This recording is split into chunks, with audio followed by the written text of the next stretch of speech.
Welcome to the Hypnosis NGH podcast. This podcast series offers a fun and serious look at hypnosis and offers various ideas, discuss case studies, along with NGH educational opportunities.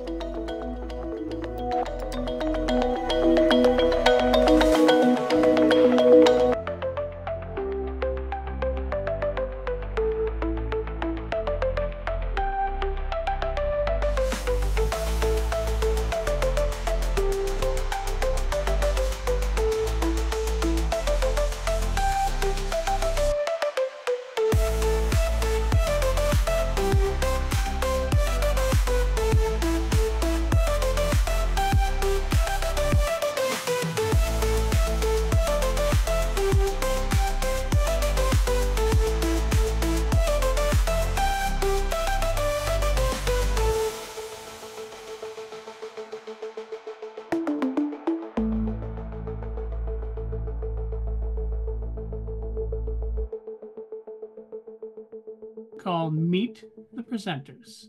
That's right. These folks are presenting at this year's NGH conference happening August 8th, 9th, and 10th in Marlborough, Massachusetts. We hope you'll join us. Please welcome board-certified hypnotist and author, Tom Nicoli. This year is the NGH 75th anniversary, the 38th annual convention, but how long have you been coming to the conventions? Here's something that relates to one of the presentations I'll be doing. It's about language patterns and such and words. Yes. Now, I could say I've been with the NGH for 26 years, or I could say I was here before the new century, or almost 3 decades. See how it's the same thing and how it sounds different, but you're saying the same thing in different words.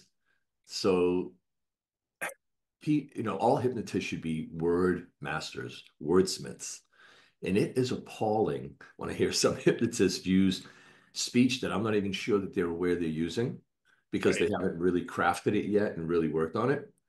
But when you think about what you're saying and how you're saying it, wow, you could say the same thing and get so many different responses. So it's been 1999 I got certified, which was March 1st. So it's 26 years. Wow. That's great. So you're going to be doing 3 presentations at this year's convention, plus you're doing a post. Yeah. On Friday at 3 p.m., I have a 1 hour on how to use social media effectively. And if anyone's taking notes now or looking in the catalog, if you've got it, it's in the Duchess room and it's number 11035. But how to use social media effectively. Everyone hears that you should be on social media. You want to get presence, you want to get exposure in a good way. But it's amazing, and I've done it. One of the things is I'll make all the mistakes as I, go through this process we call learning. And I'll try almost everything. And man, I'll tell you, when I try almost everything, I find the things that just don't work. But I can say that, look, I've done that. Now, it doesn't mean it won't work for somebody else. It's like back in the day, Yellow Page ads, some people were crushing it. A lot of us went, they don't work at all. Not at all. So it doesn't matter what somebody tells you that is the best platform. It's you poking around and finding where your audience is and then using social media effectively. And unfortunately, and I'll give one tip, most people don't understand to remove themselves. Nobody cares I've been doing this. Well, in a sentence, like, in my 26 years successful career, I've had people around the world. That's it. But they don't want to hear I. They want to hear what you're going to do for them. And when you can present quickly, concisely, and just in a teasing manner, what you can do for people for them to get more information, then you're going to be using it more effectively. But that's just, one thing. Always focus on what you're offering and what they are looking for rather than who you are and what you've done and all that. I just tell people, look, just Google my name. I'm not here to talk about me. So that's Friday at 3 p.m. Let me ask on that class, so people will definitely walk away with stuff that they can bring back to their office and start utilizing right away. Yeah, anything I present, you can use that day. You can go back out in the lobby or outside and get on your phone and you can start doing it. As a matter of That's fact, great. I think each time I've done that presentation, I grabbed my phone. Like there was a time, Eric, I did a Facebook Live every day for a year. Get up in the morning with my coffee before I had clients back in New Hampshire. And I would do a Facebook Live every day. Try coming up with content, but I did it. So what I would do is grab my phone. I go, for instance, folks, to show them how spontaneous and how simple and how it doesn't have to be produced. As a matter of fact, it's better if it's not really produced, unless you're, a video content person and you look for clicks and make money that way. But just to Right. get content out. So I'll grab my phone and I'll talk, hey, it's Tom Nicoli, blah, blah, blah, blah, blah. Then I turn, I have the whole class there, and then I get done. I say, no, there you go. There's a clip, and people are going to want to see that because something going on here. It's look at all the people, it's live or whatever. So whatever I share in any presentation, you'll be able to implement right away. Yeah, well, it's important. I mean, obviously, people go to learn and to enhance what they're doing, and you know, want to be able to go back to their office, or as you said, go back into the lobby and start Yeah. working on some ideas. Yep. As a matter of fact, I did a presentation one year, and one of the people that were in the class, a woman from New York, excuse me, she came over to me later and she goes, can I interview for my page right now? So like, yeah. And we Hey, sat right by the fountain in the lobby and we just did a spontaneous, quick little interview. that's a smart idea. And you also have two other presentations you're doing on Saturday. Yeah. And this is a first for me, 8 a.m. Oh, I'm the working musician, man, 8 a.m. You can But do it. 8 a.m. on Saturday, I've got 1 hour, the current state of hypnotism and where it's going. That's in the Sterling Room, and it's number 21082. So, what is the current state of hypnotism? A lot of hypnotists, never mind people, have no idea. They still think it's what people thought in the 60s, and that people still think it's the devil's work and all this kind of stuff. It's come a long, long way, Big a time. long way.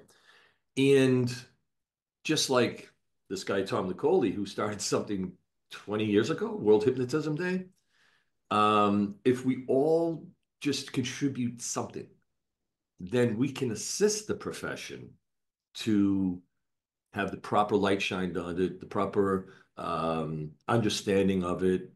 It's like when I started World Hypnotism Day, I said, acupuncturists had to wait for society to catch up. Because I even, back when I was, teenager maybe, or young 20s, would say, they do what? They stick needles in people. Come on. I mean, I'd get an acupuncture, so we became Yep. aware of what really is going on, but why wait for society to catch up? Let's go out there and let them know. So we can affect the current state of hypnotism and where it's going, but it is going on its own in a better direction all the time. People are becoming Absolutely. aware, people are becoming more open-minded, people are finally spend enough time, they're old enough where they tried all the other approaches. And usually they'll say, well, I've done everything else. I've done everything. I hope this works. But let's get them to the point where they say, well, let me try that before I try all that other stuff. Well, I mean, Dr. Damon, I mean, he was a chiropractor, Yeah. and he used to say that chiropractic, nobody, MDs and everyone said, no, you can't. Chiropractic is bad for you. And now there's so many people that go to chiropractors. And that's kind of the way that hypnosis has been, where they used to say, no, no, don't go there. And now there's a lot of people that utilize hypnosis.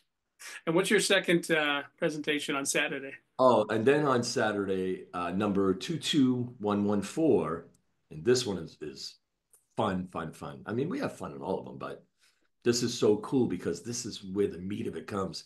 Excuse me, being a hypnotist using your brain and your words, right? And it's a 2 hour presentation at 11 o'clock Saturday morning. The effective language patterns and techniques for client results. And that's in the seminar room. And there's participation. People are going, I mean, everything I do, I want people participating. I'm not there to talk to the chairs. So there'll be, some exercises, some contribution, we'll play with words and language patterns and you'll see these clinical or technical terms that are put on certain language patterns that we always use. Like when I was doing this and putting it together, I thought, I know how to do all that. I do all that, but I didn't know that's what it was called. Modal operators and stuff like this. Like, yeah, okay. So you don't have to know all the technical jargon, but you do want to know these different ways of using sentence structures and how to shift and change words. And like I said earlier, oh, I did this before the turn of the new century, or I've done this for almost 3 decades, or yeah, 26 years. So it's amazing. Like, God, I don't know. I used to teach in England a lot. I used to present in conferences there. And I remember it was in Daventry at tea or coffee break. Somebody came in and said, "You have the whole place split in half. Half of them are saying, there's no way you can touch a client. And the other half are going, of course you can. You can almost manhandle them if you want."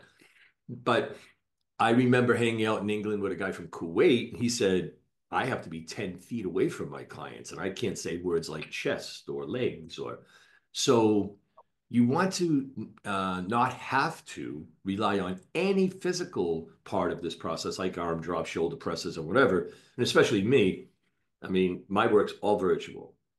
And I'll Right. talk about that in a touch. Um, so I want to be able to sit here and be able to use my words and tone and timing to get the effect I'm looking for. Because it's all we really need. You know what I mean? Well, And that's all powerful. So and helpful. well, that's what we do, right? And also, though eventually we get away from using scripts, but in the beginning, you have to use something. I don't like when people say, what are you, a scriptist? Well, if you're doing it 10, 15, 20 years, come on.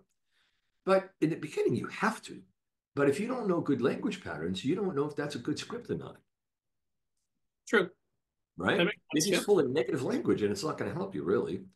So, and I've been doing this for a long, long time. Even back in 2003 and four, when I was teaching in other countries, I was picking up clients. So I was doing Skype work even. So Right. online, it's not new at all. And there is all kinds of benefit, and there's just nothing lost in the lack of physical presence in the same room. So I know that if I sit here and I use the right words with the right tone at the right time, things are going to happen. Right. As an example, one time in Vegas at the Solid Gold, Orman McGill was speaking. Orman sitting there, some young woman sitting there. Chuck McNose was helping Orman then. Yep. Orman, and we looked at each other, some of us. Ron Esslinger was there, God bless his soul. And I looked at him and I went, all right, what the hell did Orman just say? He goes, I don't know. He said something, just kind of like talking to this girl, and she just went, oh, right out of the chair. And we all went, what the hell? He didn't have to give her an arm drop or an arm pull. He was just warming. And he said something casually, and she just kind of fell right out of the chair. And then when Chuck put her back in, he looked at us, Orman went like this. He went, shrugged his shoulders. He looked at her and said, did you like that? Will you be doing that again? Because I need to know. Well, So listen. that's who our presentations are, I guess. It's just a lot of fun. We play with words, we play with language. We'll take something somebody may write and then shift it around and see how it can be um, sometimes better, sometimes just different. Sometimes when you change something, it's improved, and other times it's just different. But it's nice when you have um, different ways of doing the same thing, and especially and this is stuff I'll talk about in my all day, because my all day I talk about everything, not just what the title is about, but everything about business and marketing and all kinds of stuff and techniques and demos. My longest client was for 12 years. And it's not because I suck at what I do. And he just was this, stubborn. I was in his circle of care. Now imagine if I have a small toolbox, I'm going to bore this man to death. He's not getting hypnotized. He's bored to death. So when you're able to take language patterns and saying something in many different ways, they think you're saying something different to them, but you're really not. No, well, that helps with reinforcement. Saying it different Exactly. way. So, yeah. Exactly. Plus, if you say something many different ways, you may hit the one way that the mind really grabs. Right. Where if you only have a few ways of saying it, it may stick or not. Who knows? Good point. So that's a blast, that 2 hour. Well, see, that's great. I mean, you're already going to be up, so 11 o'clock you can handle, right? Correct. Correct. Friday night would be early for me. That would be a rare occurrence. So on Monday you have a post class. Yeah. I haven't done it for a while, but I'm bringing it back. And it's the only place I've ever taught this class is at the NGH convention. I've taught at other conventions in other countries. I've never presented this class anywhere else. And I didn't do it for the last, I don't know, maybe 5-ish years or so. Oh wow. Yeah, it was a steady thing. But it's the proven depth model for weight loss success, D.E.P.T.H, which is something I developed. That's at Monday at 9. Now, when it comes to what we call weight loss, I want people to understand something. When I was on Dateline NBC and I helped a pastry chef lose 40 pounds, and there were 6 different approaches to weight loss over a 10-month period. And we were on for 3 times over the 10 months. And he did better than anybody percentage-wise and without all the angst. People were just looking in the camera frustrated and hungry. And he's like, I don't know, I just want to. And it was cool, right? Yeah. I didn't know anything at the time. I was kind of new still.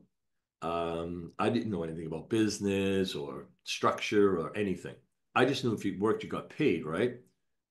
And because the avalanche of people that came, I just kept adding hours. So, folks, I was doing 15 1 hour sessions 7 days a week. I did 105 hours a week. When people say I work 80 hours a week, like, well, that's pretty good, you rookie. But I didn't know what else to do. And I had people that were in the course of my time. And then when I cut back, it was 90, and then it was like 70. But eventually, I added people on staff, got bigger offices, and I learned about business, right? But I had enough experience. And when I say people from all walks of life, I'm talking the single mom with 3 kids and 2 jobs, or people who have flown their own plane into Boston and then, got chauffeured up to work with me. I've had people fly as far as the Philippines to the Boston area, Switzerland, Wow. France, drive as far as 3 hours each way for a 1 hour session from 6, 7 years old to 91. So when I say that I kind of got some experience with what we call weight loss, yeah, I think I know. And then I learned also the number one thing that almost all hypnotists don't understand, that you must, and I don't like the word must at all. There aren't many musts at all in our profession. There's one way, there's another way. There's no must. Like you must go root to cause or you must do deep inductions. Nah. Right. But you must understand this one thing if they're going to truly effectively, quote unquote, lose weight, release the heaviness they carry. And I'll be sharing that obviously, but also about program creation, how to create programs and what's in a program. We're not selling tomatoes. You don't package your work. You create customized programs. Now they're set, but you just tweak them for each person, and it could just be the customization is during the session itself. But what's in a program and how do you know what program to offer someone when you first talk to them in a strategy call? And that's another thing. We're not doing consultations. Screening is better. It subconsciously says I may not get in. They're being screened.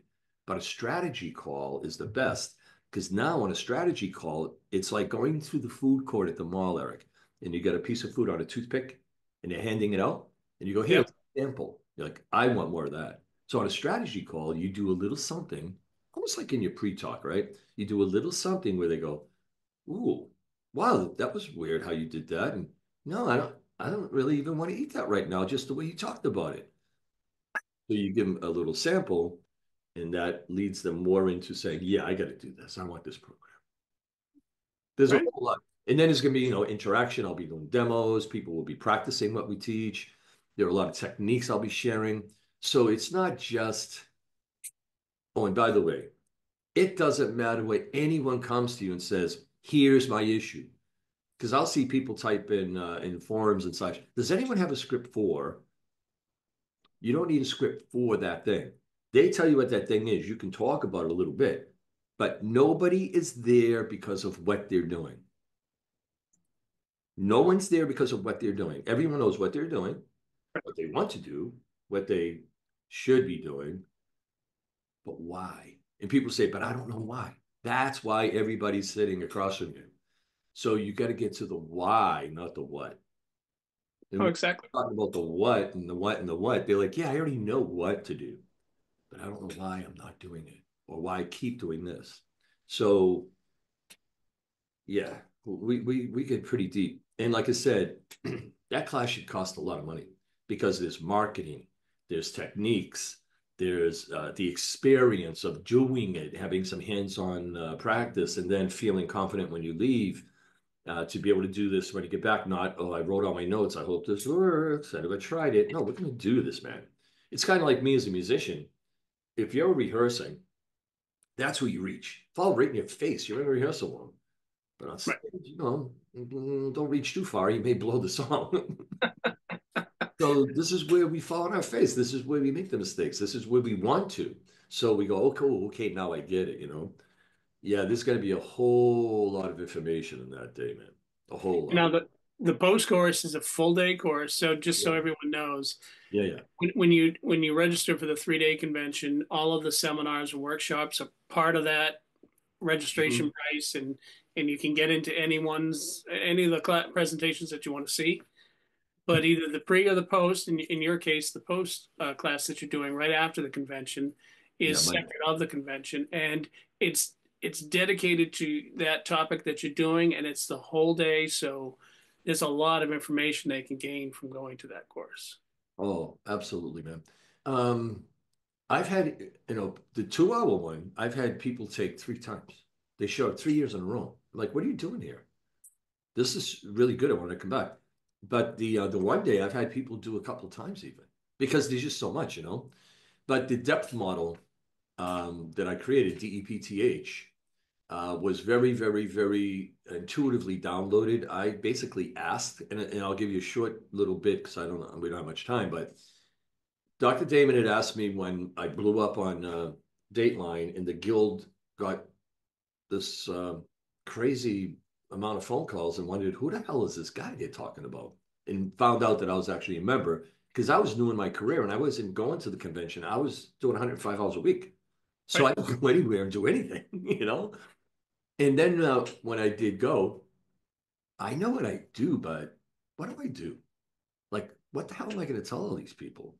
So I remember this. I drove home back in New Hampshire. I still had on my suit and tie and top coat, and I sat out in my sunroom, and it was cold. It was winter, and I'm looking up through the skylights, and I just went like this. What am I going to tell them? And depth came into my head, and I went, okay. Hypnotists love that, right? Deeper, deeper. I go, but what's it mean? And it just like flowed like a waterfall. And I went, ooh. And I just started writing some stuff down and grabbed a pen and paper, took my coat off, and I just started writing stuff down. And I put together the whole depth model. So, and it makes all kinds of sense based on what I'm saying. The number one thing you have to know, in order for people to lose physical weight, there's something else that has to happen first. At least from what I found in my 26 years. Now, even though I got branded as the weight loss hypnotist, I was proficient because I was doing mind body work before that and even had spoken at Harvard Medical School with hypnoanesthesia and all this kind of stuff, right? So I had enough experience through constant study, like constant. I was voracious at first, man. It was incredible. I ripped apart that NGH library when it was video cassettes, it was constant. Yeah. So I was doing good work, but that was a whole different animal because, and here's what's unfair, folks. We say the 3 things you do at first is stop smoking, stress relief, and weight loss. Weight loss is your most difficult client. It's very complex. They have physical issues, they have behavioral issues, they have self-esteem issues, emotional issues. That's true. They have conditioning that might be a lifetime. They've got that thing out there called society that's pummeling them with the dollar menu and everything else and all the lies. And oh, there's a lot going on, man. So I was able to take a lot of what I knew and what I was learning still and tweak and improve my approach. And the depth model is it. And it makes it a lot, I won't say it's easier, but well, when you have direction, it's easier than if you're just fumbling your way, right? That's true. So anyway, No, that's true. That's that's a lot of processing for you to put that together. So I mean, and the fact that you haven't shared it in quite a while is Yeah, definitely, it's been a while. yeah. Well, and you look at the fact that, I mean, when you started and when you put it together, I mean, you were face to face with people and successful, and now you're doing it over Zoom and you're just as successful. So Oh yeah, yeah, yeah. so that says a lot. So that's definitely a post class that people should definitely look at and consider adding into Gonna their learn a lot more than just weight loss. excellent. It's going to be great to have you at this year's convention. Yeah, And I always look forward to it. so I appreciate you taking the time to talk to us about your presentations. And definitely, if people want to find out about them, they can look up on the NGH Hmm. website. And we got descriptions about each of those seminars and workshops that you're doing, and also, of course, the post class. Yeah, it's all laid out nicely. As a matter of fact, I went there yesterday and I'm looking around and say, oh yeah, yeah, oh, yeah, yeah. I'm looking forward to see them again and them again and them again and who's doing what. Yeah, it's laid out nicely. All the information is right there. It's easy to access. Should be a great weekend. Oh, and the week previous and the week after, right? Post. Pre and post, yeah. Yeah, it's gonna be great. And I appreciate, the time to share this too, to get I information out there and let people ahead of time, make the choices. And this is something that's important, as you know, and a lot of people don't do this. They scramble when they get there, but the catalog is sent out, I don't know, months ahead of time. And you poke around. What I do, I tell even my students, look at whatever's in there. If it sounds interesting, Google search the person and get a feel. YouTube, see if they got video, get a feel for the person and go, oh, yeah, yeah, I don't know, it's just not clicking, or, oh, I'm going to go to that one. That way, when you show up, there's no stress, there's no pressure, there's no spontaneity. Well, it isn't all spontaneous, though spontaneity is great, but you kind of have direction. You kind of know, all right, this is what I'm going to be doing, unless something else comes up that's, more enticing, but plan ahead, and at least you'll have a little more emotional comfort about it instead of being so frazzled. well, yeah, there's always presentations that people want to focus in on, and they should definitely look at the catalog and Mhm. pick those ahead of time. And helping celebrate our 75th anniversary, those who register will have access to the videos of all of Mhm. the classes for a period of time after the convention, so they can still catch some of the ones they couldn't get to. Exactly. So Excellent. excellent. So there's one other thing I want to mention, and that's you can have the convention at your fingertips, or you can have the NGH at your fingertips by getting the NGH app. That's right. So if you want to download it, you can download it Google Play or the Apple App Store. You can download the app, get it on your phone. Don't know if you can see this, if it's close enough, but the NGH at the NGH app. And the great thing about it is that you can look at all the presentations that are being done at the convention. You can also see which room your presentation is in and what's up next, the whole schedule. And you can download the NGH app, and that will help you at this year's convention. This is the largest convention in the world. So people from all over the world come here. It's a great place to meet people. I love sharing my courses and my ideas. I always have wonderful classes with wonderful people. So people should spread the word and come here because it's the best. I come to the conference every year since 1996. It's the place to be for anyone in the profession or wanting to come into the profession of hypnosis. I'm here today just to enjoy being here for the conference, and I'm teaching and have a booth here to share my products and my books and things that I enjoy because I love being a hypnotist. I'm here. I've been teaching at the convention for a few years, but coming to it longer. It's the best place to be, to meet hypnotists, to exchange ideas. I come here to make sure that I learn more cutting-edge techniques, to recharge my batteries and with like-minded people, and to network with people from around the world that I have no other opportunity to really get together with except when we all gather at this time. It's not here to build myself up, it's to help everyone else build themselves up. Vast number of people that are here, the vast level of experience, all the different approaches. There isn't anybody here, I don't think, that I can't learn something from. You have to come. I'm already going to make plans when I get back to come to next year's conference. Bring your mind, bring your heart, be prepared to use what you find.